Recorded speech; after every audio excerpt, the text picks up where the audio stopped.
শরীর ক্লান্ত লাগে, পেট ফোলা আর গরমে অস্বস্তি, তাহলে ট্রাই করুন এই সহজ ডিটক্স ওয়াটার।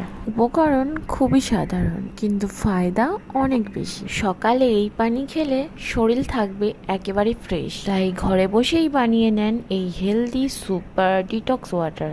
আগেই বলেছিলাম উপকরণ কিন্তু খুবই স্বল্প, ঘরে থাকা সামান্য জিনিস দিয়ে এটা বানাতে পারবেন। তো তোমরা তো উপকরণ দেখেই নিয়েছি একটা শসা, একটা লেবু আর আদা। তোমাদের কাছে যদি পুদিনা পাতা থাকে সেটাও দিতে পারো, আমার কাছে নেই সেজন্য আমি এটা দিইনি। তোমাদের কাছে যদি না থাকে তাতেও কোনো অসুবিধা নেই, টেস্ট কিন্তু একই রকমই। তো দেখো সবগুলো উপকরণ আমি ছোট ছোট টুকরো টুকরো করে কেটে নিয়েছি। তো দেখো আমি এখানে 1 লিটার জল নিয়েছি আর আমি সবগুলো উপকরণ এর মধ্যে দিয়ে দিচ্ছি। তারপর আমরা এটা 1 ঘন্টার জন্য এইভাবেই ছেড়ে দেবো।